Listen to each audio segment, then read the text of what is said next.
bahwa penafsiran itu benar. Jadi ini adalah ayat bahwa Yesus adalah ilmu tentang hari kiamat.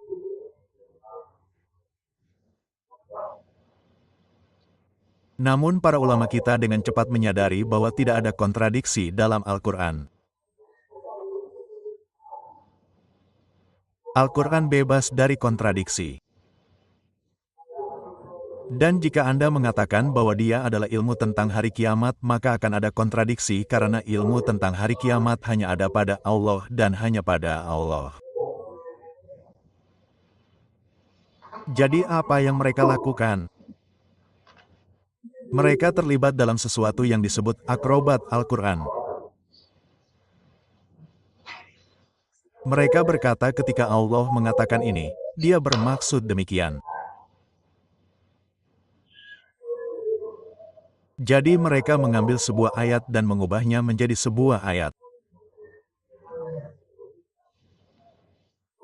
Ketika Allah berkata bahwa dia adalah ilmu tentang hari kiamat, yang Allah maksudkan adalah dia adalah tanda hari kiamat. Inilah Maulana Allah. Dia adalah seorang ulama besar. Kami menunjukkan rasa hormat kepadanya.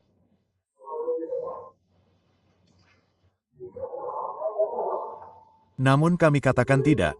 Anda tidak boleh mengambil sebuah ayat dan mengubahnya menjadi ayat yang harus dikutuk karena keduanya tidak memiliki status yang sama.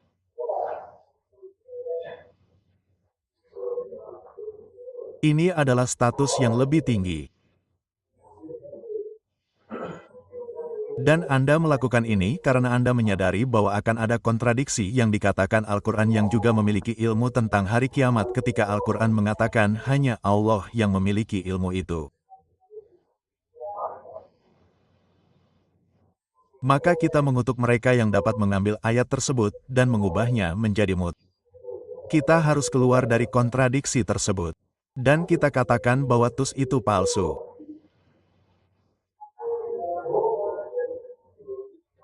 Dan jika tus palsu itu tidak ada di sana, dan jika kita memiliki Al-Quran Abdullah di dekat kita, maka tidak akan ada ulama yang mengatakan bahwa Yesus tidak akan kembali, termasuk guru saya sendiri.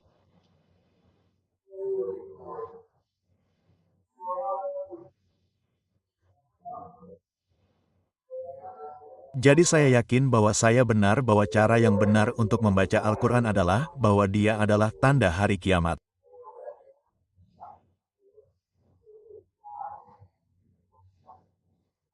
Dan mengatakan bahwa dia adalah pengetahuan tentang hari kiamat adalah salah. Itu palsu dan itu bertentangan dengan Al-Quran lainnya. Bagus.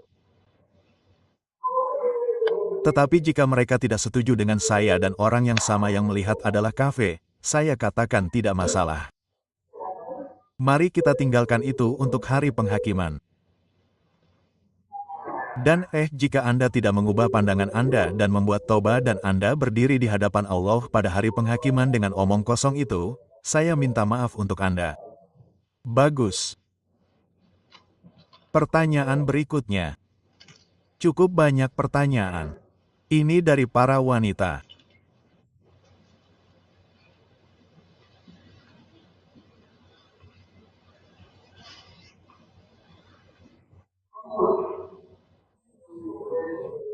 Bagaimana Anda membebaskan orang-orang yang telah lupa bahwa Islam dibawa untuk membebaskan orang-orang dari penindasan?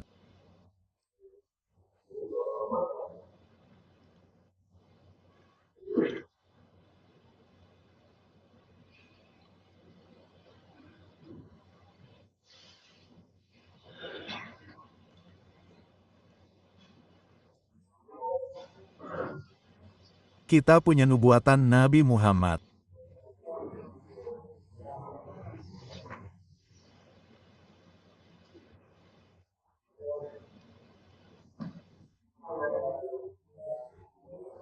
Beliau berkata 2 kali ketika Islam datang.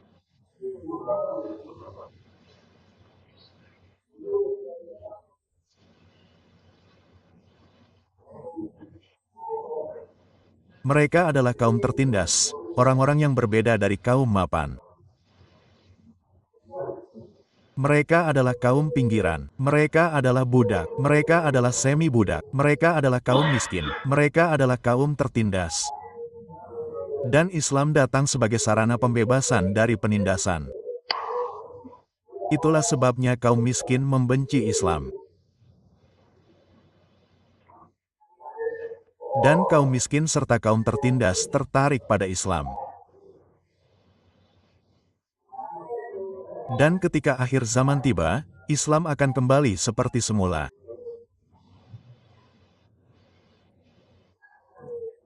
Dan hari ini kita melihat di seluruh dunia ada begitu banyak penindasan. Begitu banyak penindasan. Tetapi tidak ada orang yang lebih memahami penindasan daripada orang Afrika Selatan.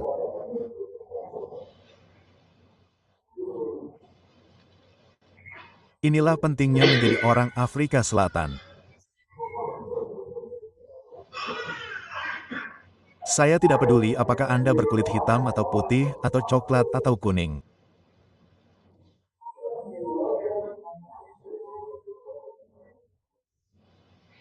Ketika Anda menyadari bahwa ada penindasan di negeri ini dan Anda mencela penindasan itu dan Anda mengidentifikasi diri dengan kaum tertindas, tidak masalah apakah Anda berkulit putih atau hitam atau coklat atau kuning dan Anda berjuang untuk membebaskan kaum tertindas dari penindasan, Anda berada di sisi sejarah yang benar.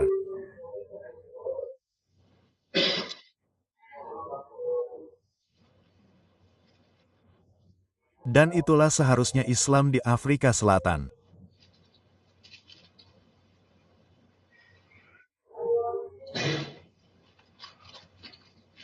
Sayangnya, kita memiliki orang-orang yang meninggalkan India dan datang ke Afrika Selatan.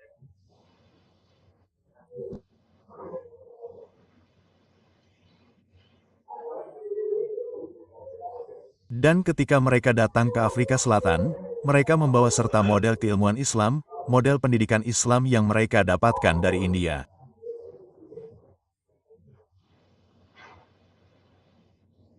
Namun model itu sudah gagal di India. Ya, itu adalah kegagalan di India.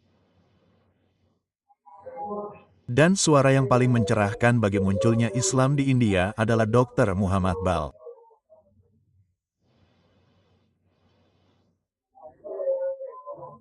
Dan Dr. Muhammad Bal menyadari bahwa model keilmuan Islam itu gagal sampai pada tingkat tertentu. Ia berkata bahwa pemikiran ini harus dihentikan 500 tahun yang lalu. Oke.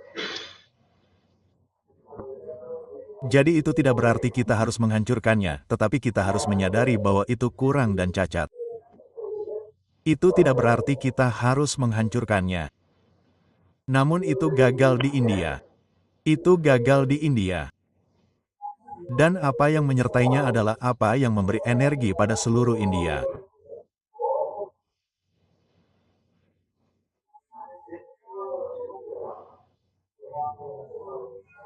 Semua Muslim dan mereka mengikuti daripada mengikuti model keilmuan Islam itu dan model keilmuan yang gagal di India itu dibawa ke sini dan itulah yang berlaku di sini dan model keilmuan itu tidak dapat menghasilkan Malcolm X tidak dapat menghasilkan campuran Amerika.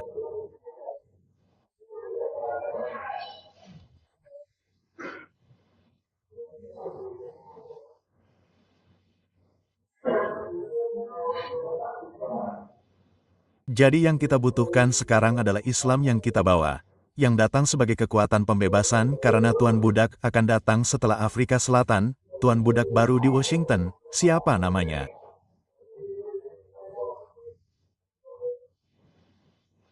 Donald Trump. Hah? Trump, Tuan Budak baru di Washington, sangat marah dengan Afrika Selatan dan dia akan melawan Anda. Ingat itu. Dan kita membutuhkan suara Islam di negara ini sekarang yang akan memperjuangkan pembebasan dari penindasan. Dan saya senang berada di masjid ini. Oh ya, saya harus mengucapkan selamat kepada mereka yang mendirikan masjid ini.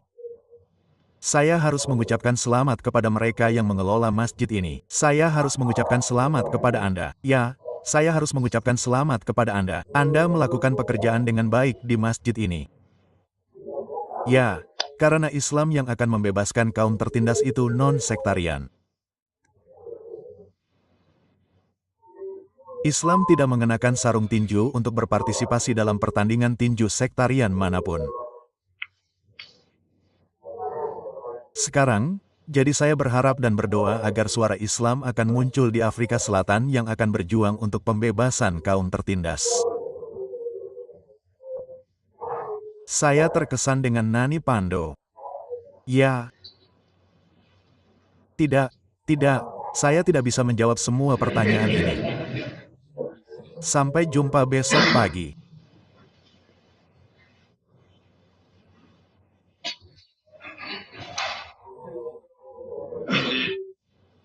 Ini pertanyaan tentang, saya tidak punya bagian. Ini bukan bagian dari Islam saya.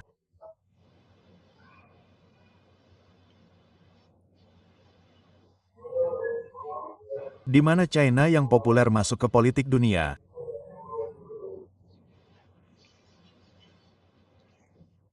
China mungkin mengatakan bahwa mereka adalah negara komunis.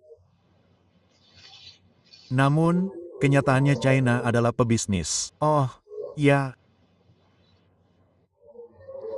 Dan China sudah lama meninggalkan ekonomi komunis agar China bisa menjadi pebisnis yang sukses. Baiklah. Namun, China masih dipimpin oleh Partai Komunis yang berselisih dengan Uni Soviet. Partai Komunis di Uni Soviet dan Partai Komunis di China adalah rival. Selama mereka menjadi rival, dunia Barat bisa memiliki kesempatan untuk berkembang biak dengan mudah.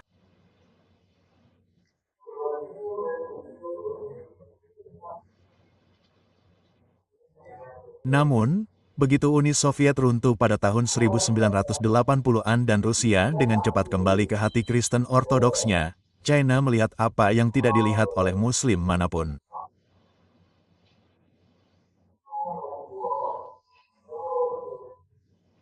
Tidak ada negara Muslim yang melihat apa yang dilihat China.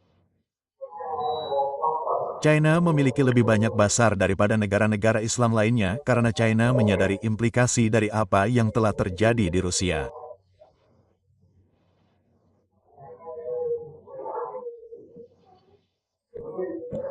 Dan China bergerak cepat untuk membangun persahabatan dan kemudian aliansi dengan Rusia karena China berkata saya dapat mempercayai orang-orang Kristen ini karena orang-orang Kristen ini berbeda dari orang-orang Kristen itu dan dunia Islam tidak menghargai analisis China.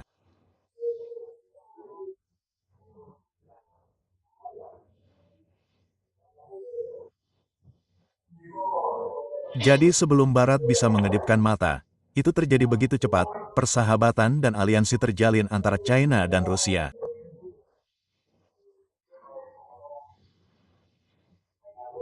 Dan aliansi ini memungkinkan terciptanya batu bata. Dan batu bata adalah tantangan pertama, ancaman pertama bagi hegemoni Barat, hegemoni ekonomi atas umat manusia. Aliansi ini juga merupakan ancaman bagi NATO.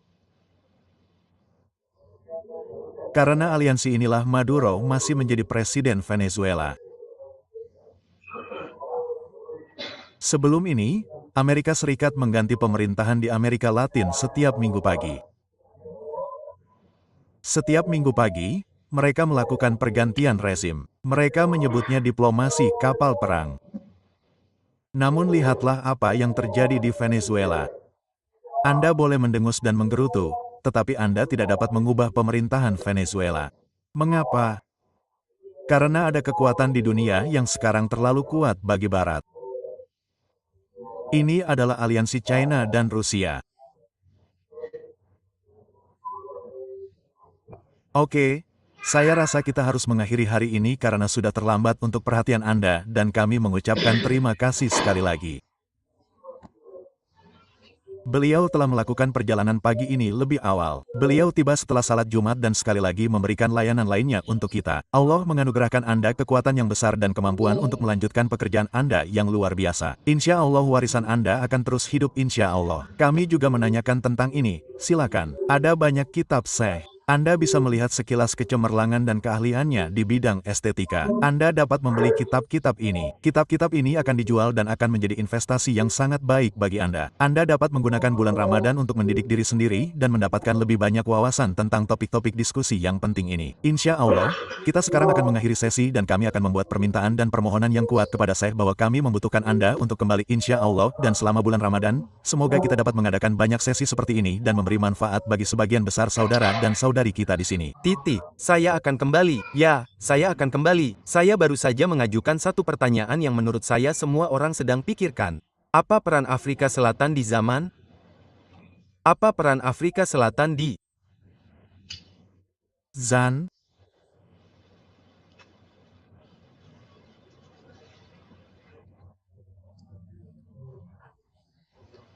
Afrika Selatan sudah memainkan peran itu dan itu adalah peran kepemimpinan di Afrika untuk mengambil alih seluruh Afrika dari cengkeraman Prancis dan Inggris. Prancis sekarang sedang dalam perjalanan keluar. Prancis sekarang sedang dalam perjalanan keluar. Dan tidak akan lama lagi Inggris juga akan keluar. Dan itulah misi yang dihadapi Afrika Selatan. Dan saat Prancis dan Inggris diusir, maka Afrika akan membangun persahabatan dan aliansi dengan Rusia dan Cina.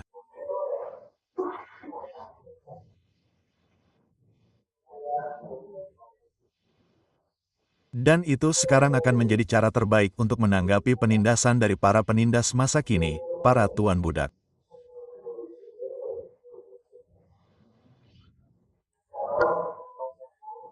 Mengenai buku-buku saya, bagi mereka yang ingin memesan satu set buku lengkap, saya akan menandatangani set lengkapnya untuk Anda. Namun, kami mungkin tidak memiliki beberapa judul.